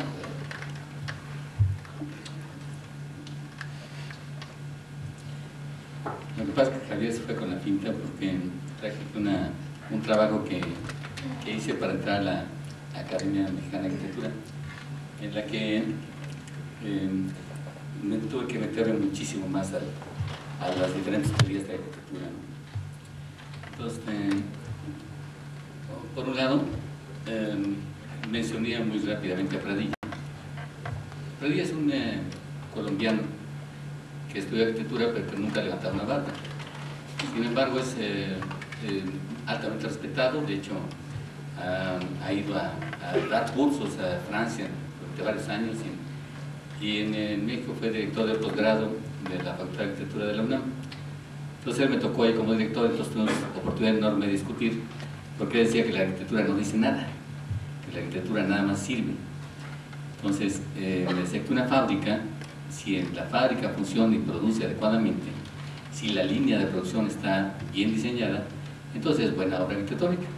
Y de hecho la arquitectura pasa a ser un soporte material, y así se llama. Su teoría se llama la teoría de los soportes materiales. Claro que él lo ha convertido en un documento muy amplio, pero el esquema eso es. O sea, si una iglesia la convierte en una fábrica de hilados y tejidos y funciona como fábrica de hilados y tejidos, entonces es buena arquitectura, se acabó. El uso es el que determina el valor de una obra arquitectónica. Obviamente contra eso estaban otros grupos en el mismo salón. Uno de ellos era Rafael López Rangel. Rafael López Rangel es un hombre, la contraparte, muy de la izquierda, que a partir del análisis del materialismo histórico ha entendido el papel de la arquitectura como protagónico en la estructura de un mundo socialista y en el papel del capitalismo, ligándolo directamente con todos los escritos de Marx. Entonces, por un lado, define en qué forma se estructura el capitalismo según Marx, y luego este mismo verbo lo utiliza en la parte ideológica que Marx nunca llega a desarrollar plenamente, pero que le permite ir hilvanándolo con el papel que juega la arquitectura como soporte ideológico del desarrollo del capital. Entonces, para él, para López Rangel, obviamente la arquitectura es semiótica, sí comunica, y esa comunicación sí tiene que ver, y un templo que se usa después como fábrica de hilados y tejidos tiene que verse como un templo religioso que se usa ahora como fábrica de hilados y tejidos. Por lo tanto, va a tener un doble mensaje: primero como lugar para ceremonia religiosa, y luego como fábrica, que traslapar esos dos y entender el valor total de la obra. Esa es la contraparte. De hecho, esas eran las dos peleas fundamentales. Dentro de este marco, obviamente se aceptaban otros. Marina Weissman, por ejemplo, que entiende que la arquitectura no puede verse aislada. O sea, no se puede ver una obra arquitectónica como sola y medirla en sus proporciones, colores, texturas, valor, expresión, etc., sino que tiene que estar en relación a su medio ambiente, en lo que lo rodea. Una obra de arquitectura sin su medio ambiente no tiene sentido. Entonces, para ella, ver, por ejemplo, Goncham solito allí y ver todas plantas, cortes y fachadas no tiene sentido. O ver la Pierre A10 de Le Corbusier en Marsella solito no tiene sentido. Tendría que estar integrado a su medio, a su entorno. Entonces, de ahí descubrir las ligas que tienen, los elementos de soporte, su liga en la estructura urbana, etc. O sea, la arquitectura no es aislada, sino la arquitectura de ciudad. La ciudad no es una arquitectura grandota, sino la ciudad la arquitectura es un componente de toda esa red, y dentro de esa red se tiene que ver como una unidad. Esa era la concepción, bueno, es la concepción de Marina. Es una investigadora argentina que ha hecho cambiar buena parte del mundo. Por otro lado, Humberto Eco, que cuando se volvió novelista escribió El hombre de la rosa y otros libros tan trascendentes. Él originalmente era un investigador de semiótica, y él hace todo un tratado donde detalla la forma como se crea el signo y la forma como esos signos se van emparentando para crear todo un sistema, todo un código, por lo cual puede emplearse dentro de la gente que habla ese mismo código. O sea, según él, si en el español, por ejemplo, todos aquí estamos de acuerdo en las palabras que estoy usando, porque todos las aprendimos igual y tenemos el mismo código de comunicación, nos entendemos. Igual que los niños cuando se juntan y dicen, vamos a inventar nuestro idioma, dicen cutilló, cutiquiero, cutiir, cutir, así, y se ponen de acuerdo entre ellos y ellos se entienden. Ese es el código. Los signos son las sílabas que van reuniendo separadas por otra palabra cualquiera. Si nosotros en la arquitectura nos ponemos de acuerdo en usar ciertos signos y esos signos los acomodamos en un código en el que coincidamos todos, entonces podríamos leer la arquitectura. O sea, si el hacedor de la obra arquitectónica es capaz de poder hacer una obra en que traduzca su lenguaje, y ese lenguaje lo mete en un código que sea válido para los que van a ver la obra arquitectónica y la puedan leer, entonces podrían comunicar. Toda la arquitectura sería un sistema de comunicación que va primero del hacedor, o sea, del arquitecto diseñador, a la obra, y de la obra al que la observa, y el que la observa podría hasta devolverla. Esa sería una arquitectura de la comunicación, la arquitectura como más medium, que también la desarrollaron Renato de Fusco y otros arquitectos italianos. Pero la idea dominante, yo creo que más bien por donde va la semiótica, no es que sea una teoría de la comunicación, sino una teoría nada más de la significación, nada más va de ida. porque por otro lado, cuando el arquitecto se muere, ya no se puede saber lo que quería decir, y entonces ya nada más podemos observar. Y si alguien le dice algo y a alguien no le dice nada, pues dependerá de la capacidad de conocimiento que se tenga sobre la arquitectura y sobre la historia y sobre todo lo demás. Yo recuerdo, por ejemplo, haber visto gente que se para frente a la pirámide de Teotihuacán y se queda maravillado porque le dice todo, pero también alguna vez fui cuando una gringa iba regresando y dice, tantas piedras, dice. ¿Vean? Para una era tantas piedras y para otra era una maravilla la arquitectura. Entonces, ¿qué tanto diga la obra arquitectónica? Pues yo creo que es tanto como uno está informado, ya que no existe un código de comunicación. Entonces era un código de comunicación que está manejado por el observador en cuanto a la cantidad de información que tenga. Entonces, probablemente un arquitecto versado en la arquitectura muy adentro y va a la Catedral de Colonia, pues prácticamente se le caen los calzones. Es una obra maravillosa, lo que dice uno, ay, Chirón dice, pues a lo mejor sí existe Dios. Es impresionante, es impactante ese edificio. Entonces, ese sería lo que él lee, pero a lo mejor otro va ahí y nada más ve por la importancia de los rosetones como cuestión del vitral o la cuestión técnica o qué sé yo, ¿no? O sea, yo creo que la semiótica, a pesar de que como Jenks, otros escritores que han dedicado a estudiarla, no han llegado a aterrizar de tal punto que tengamos una teoría sólida para comunicarnos. Pero yo creo que la tendencia es llegar a una semiótica de la significación. Entonces ahí cada obra va a significar tanto en cuanto la gente esté preparada. Seguramente muchos de nosotros estamos frente a un templo musulmán y vemos los escritos en árabe, pues no significará nada, pero el que sí sabe leerlos, pues va a decir mucho, ¿no? Ante una estela maya, pues el que sabe leer esto, pues tendrá muchísimo más significado que para aquel que no sepa leerlo. Yo creo que por ahí anda más o menos esto.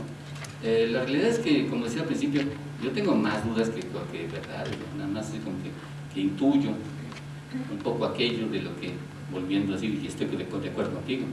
O sea, lo mismo que acabas de decir, que la mujer no hay que entenderla sino amarla. Yo diría que la arquitectura tampoco hay que entenderla, hay que amarla ya nada más. Pero como cuando te invitan a dar una plática a una academia, pues tú tienes que parecer como que sabes algo de lo que estás diciendo, pero la realidad yo creo que también a la arquitectura no hay que entenderla, nada más hay que amarla, ¿no? O sea, puedo seguirme con rollo esto porque esa es mi materia, puedo estar horas, pero creo que no es la intención, ¿no?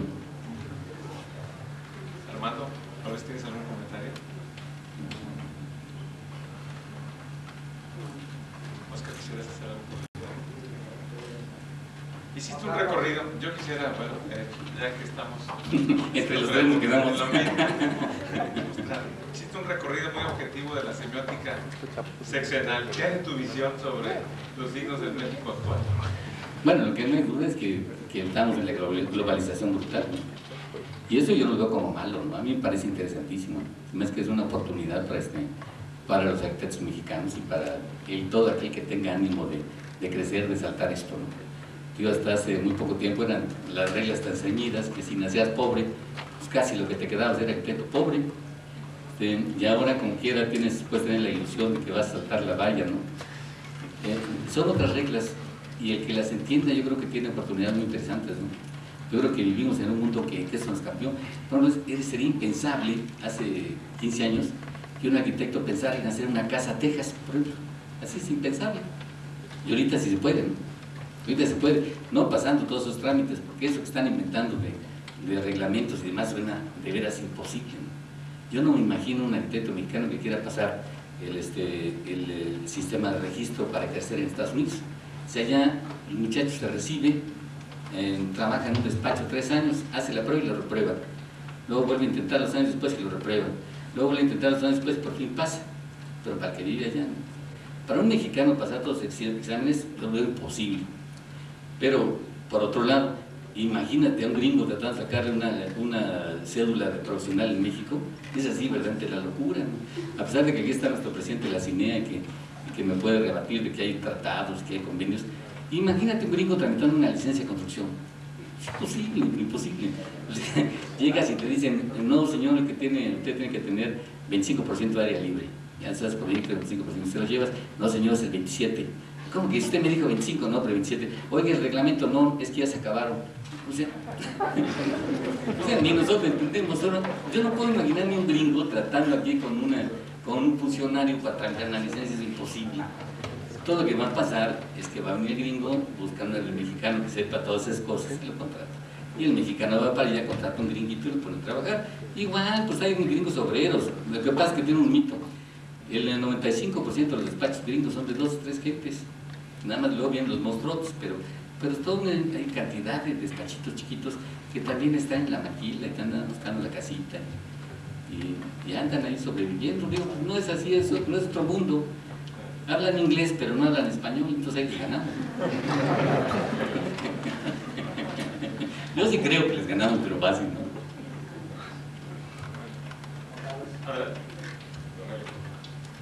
Hay cosas en las que no estoy muy de acuerdo. O sea, yo siento que nos planteaste una arquitectura que no es más que un reflejo de la situación económica, política y social de ese momento.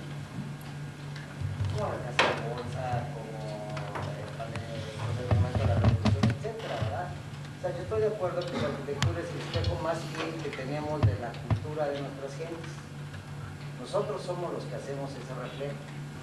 Pero ahorita has planteado la arquitectura exclusivamente como el reflejo de esa situación en ese momento. Yo siento que la arquitectura es algo más. O sea, no nada más que exprese esa situación político, económica y social ahí, sino que tenga mucho más fuerza. Yo siento que esa arquitectura debe de expresar algo, tú estás dando una expresión, pero que lo pueda interpretar en cualquier momento y cualquier persona de cualquier nacionalidad. O sea, ponías el ejemplo, por ejemplo, allá en Teotihuacán. Nosotros sabemos qué es y qué era lo que representaba. Posiblemente la americana no, pero estoy seguro que quedó impresionada con esa monumentalidad, con esa expresión que ya tiene, o sea, que se le supo dar. O sea, creo que nosotros tenemos la capacidad para poder darle la expresión que tú quieras. O sea, sí hablo de ese lenguaje de señales, pero que siento que no solo en el aspecto formal, sino en el aspecto que manejamos inclusive interior, porque la arquitectura son espacios, o sea, la arquitectura no son volúmenes. Si yo te pongo en medio de una oficina, ¿verdad?, y el escritorio arriba de un presbiterio, ya le estoy diciendo a alguien algo. Si yo agarro y entro a la iglesia en Colonia, ¿verdad?, y dices, es tan monumental, es tan representativa, que aunque tú no sepas de arquitectura, vas a sentir que te están expresando algo muy portentoso y muy grande. O sea, siento que los arquitectos tenemos en las manos la manera de poder dar siempre esas señales que le interprete cualquiera, con conocimientos o sin conocimientos. O sea, no la siento tan ubicada como tú dices, nada más en una situación, ¿verdad? Entonces te regresas y dices, ah, bueno, pues entonces la verdad es vitruviana. Y si no me salgo de eso, quiere decir que voy bien. Bueno, en primer lugar, en que estén en desacuerdo me parece de lo más correcto, porque yo creo que la vez que me he sentido más bien de toda mi vida es cuando entré en un auditorio que había como 300 gentes y todos estaban en contra mía. Entonces me pareció excelente porque fue ir ganando poco a poco. Pero yo no estoy de acuerdo contigo en cuanto a que yo no digo que es reflejo. De veras que el término reflejo hasta me duele dentro del alma, porque la arquitectura no es reflejo de nada. La arquitectura ayuda a componer todo esto. Al mismo tiempo que la literatura modifica la sociedad, la arquitectura también la modifica y todo lo demás la modifica. La arquitectura no es un reflejo de, la arquitectura es un factor de cambio, es el que hace la cultura. La arquitectura hace la cultura, no es un reflejo de la cultura, la hace, interviene y la modifica.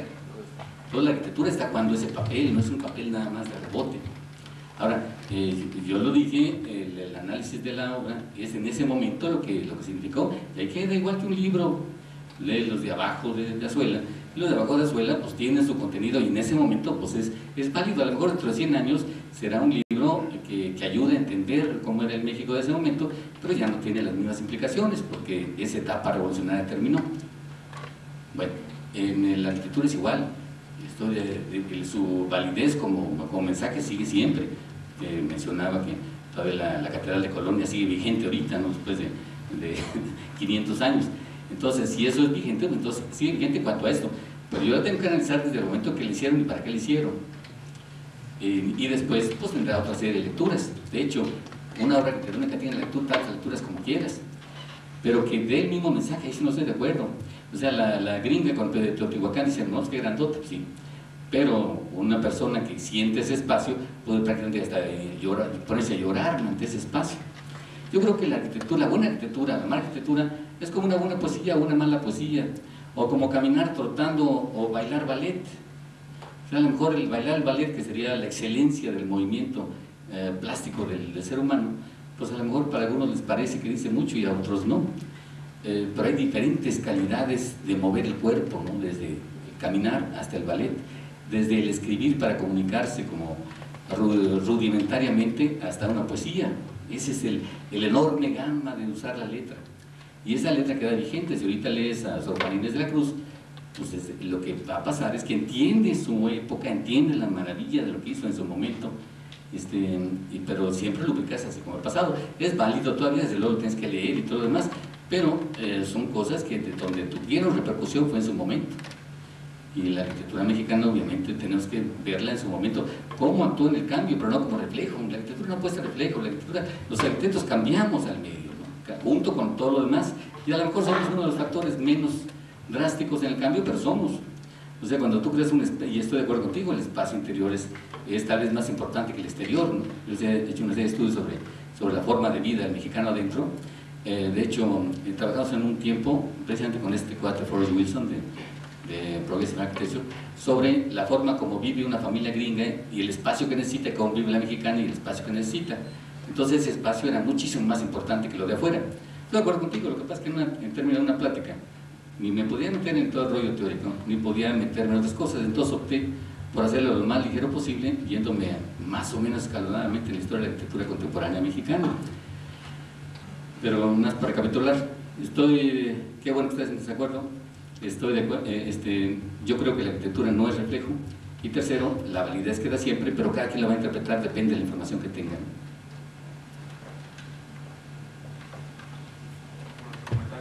Yo quería hacer un comentario. Adelante. Creo que el problema más que todo aquí sería si está en la articulación semántica o en la pragmática, hermenéuticamente. En el caso ahorita que se mencionaba de Teotihuacán o Teotihuacán, recordemos que lo que nosotros creemos que vamos a conocer o reconocer realmente es por versiones que dieron los aztecas de algunos comentarios desconocidos, porque realmente nosotros no sabemos quiénes fueron los teotihuacanos.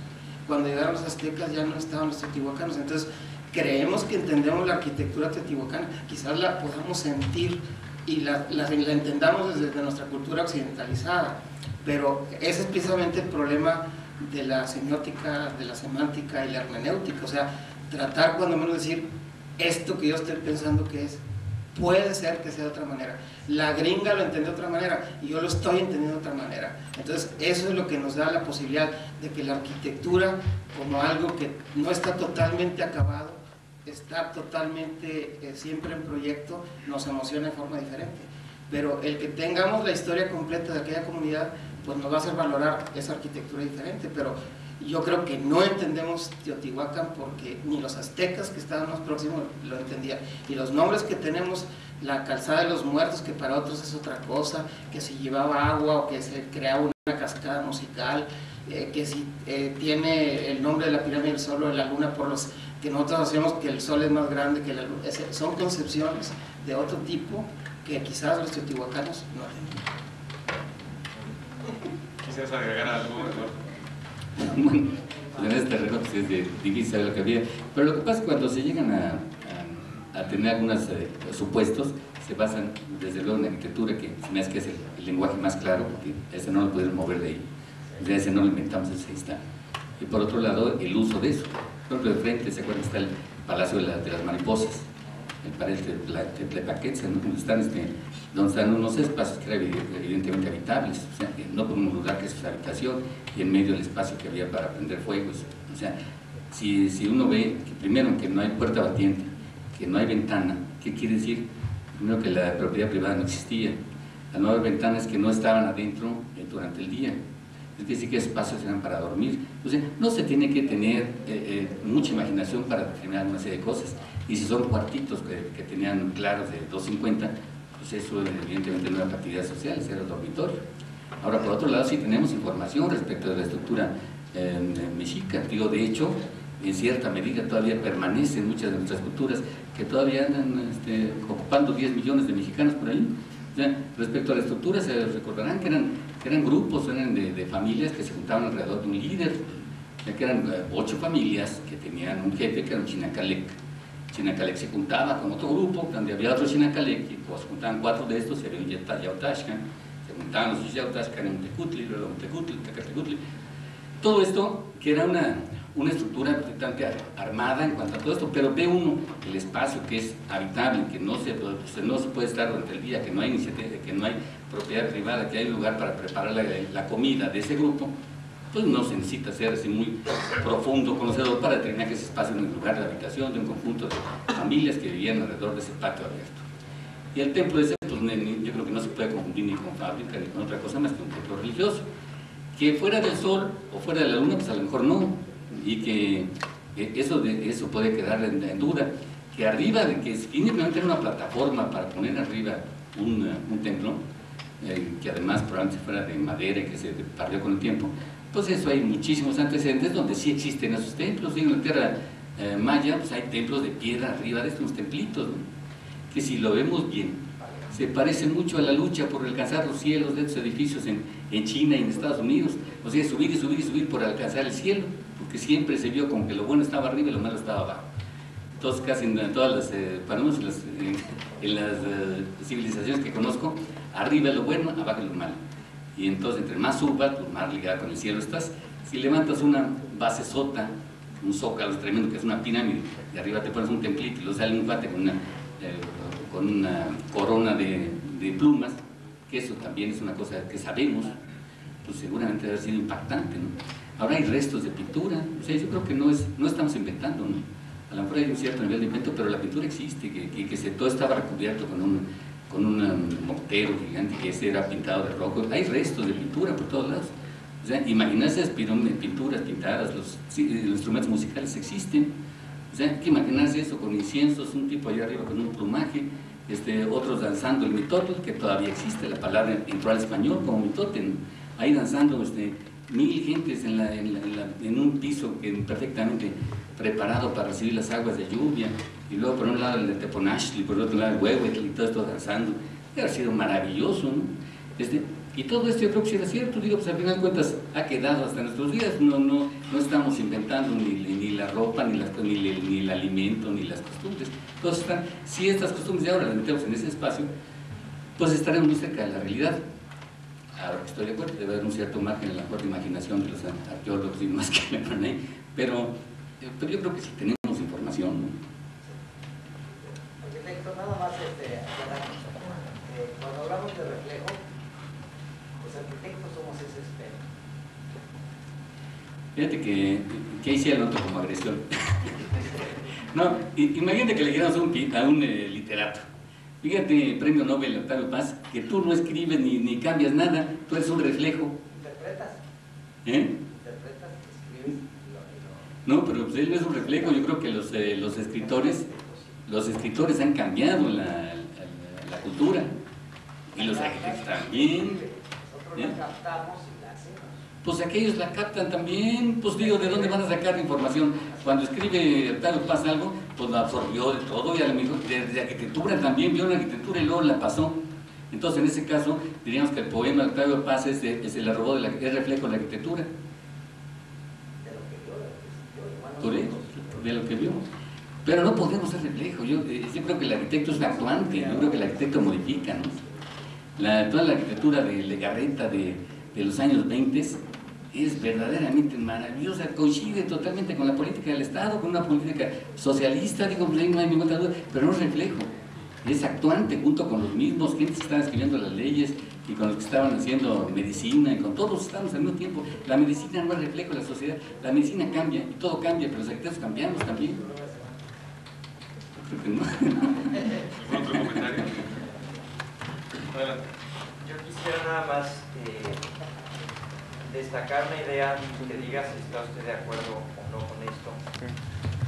Yo creo que no nada más los que dominamos la idea de la semiótica o que queremos transmitir una idea con una teoría arquitectónica, es decir, que conocemos el código, podemos hacer uso de la semiótica o crearla.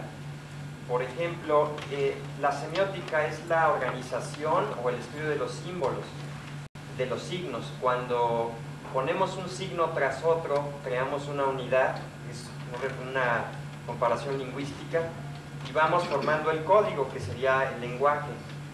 Pero ¿qué pasa, por ejemplo, si una persona que no es arquitecto, que hace su casa con sus manos, ve una balaustrada en el Palacio de Gobierno y toma ese signo, ese elemento, y lo pone en su casa, y entonces los vecinos van copiando? Cuando se conforma un pueblito o una manzana con esos elementos, un elemento más compuesto sería, por ejemplo, una cuadra de Tlacotalpan o de cualquier pueblo de Chiapas o de Guadalajara, que ya usan materiales. A lo mejor es una copia de esa balaustrada que nosotros pusimos en el Palacio de Gobierno, sabiendo de la semiótica y qué quiere decir, pero también la arquitectura vernácula está haciendo un código completamente diferente al que nosotros estábamos viendo, y es igual de válido, porque se pueden comunicar a través de ese otro código, que no es culto, que no saben de semiótica, y simplemente lo están organizando como mejor les parece. Bueno, es algo así como si leemos una frase bonita, digamos, de Becker, y luego un cuate analfabeta casi se fusila en un poema y se lo dice a la novia.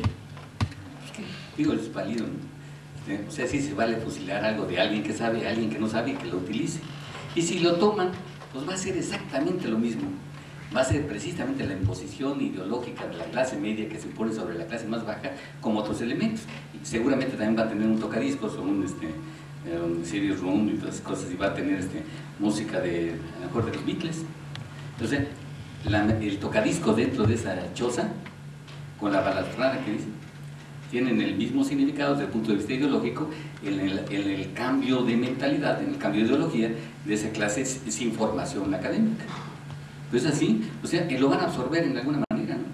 Pero también nosotros absorbemos de ese otro código. Para hacer una comparación acompañando a esto, por ejemplo, Cervantes era letrado, válgase la comparación porque semiótica es una palabra tomada de la lingüística aplicada a la teoría de la arquitectura. Cuando Cervantes escribió el Quijote, utilizó un lenguaje coloquial, y la gente que lo leyó entonces tomó el lenguaje del Quijote extenso y se convierte en castellano, es cuando tiene una extensión regional, pero antes había catalán, había muchas lenguas en la región de Cervantes, en España. Así como se conformó en una obra culta el lenguaje coloquial, nosotros también somos reflejo de esa parte. No llegamos tampoco es decir, estamos contribuyendo a la transformación de la cultura, pero también somos producto de esa cultura, y entonces es ese ciclo. No nada más que nosotros le demos a la gente que no sepa, sino que tomamos elementos de ahí. Como Barragán usó el amarillo de Chucho Reyes, y Chucho Reyes tenía sus razones. Pues no sé, hay comparaciones de pueblitos de Guadalajara, de Jalisco, de donde Barragán toma ideas, y entonces se va, nada más nos acomoda un código, pero es para arriba y para abajo. Bueno, yo creo que si tú te vas a un pueblito donde hay esas imposiciones que se lograron la balaustrada y todo eso y demás, y luego tú lo tomas como arquitecto para usarlo después, pues a mí se me es que es medio malo. Ahora, que si tomas una serie de elementos que lo repiten todos y que se vuelven válidos, pues de modo hay que aceptarlos. Digo, como puede ser el mismo lenguaje, que si oyes que alguien que se vuelve común para todos, pues al final, cuando sabes que la Real Academia de la Lengua de repente toma una serie de palabras que no les había considerado, pero que ante el uso pues, se ve obligado a tomarla. Pero, o sea, en ese caso se habría una vuelta, como tú dices. Pero lo que pasa es que a unos nos tocó papel protagónico, o sea, de actuar en el cambio, y otros tal vez de receptores. Aunque desde luego nosotros por otro lado somos receptores en todas las otras áreas. A la hora que tú lees el periódico, que cantas con Selena, digo, es de alguna forma que todo eso, a la hora que me toca a mí transmitirlo, lo transmito de acuerdo con toda esa información que tengo, de lo que me llegó de Nueva York, de la última noticia de China, o lo que sea, ¿no? Y bueno, en ese sentido sí habría un ida y vuelta, pero no propiamente la arquitectura, sino los otros elementos que te rodean. A la hora que lees el periódico, que ves la televisión, toda esa información te va dando, se va concentrando, y a la hora que tú tomas el lápiz sale algo. Fíjate que presenta eso sí.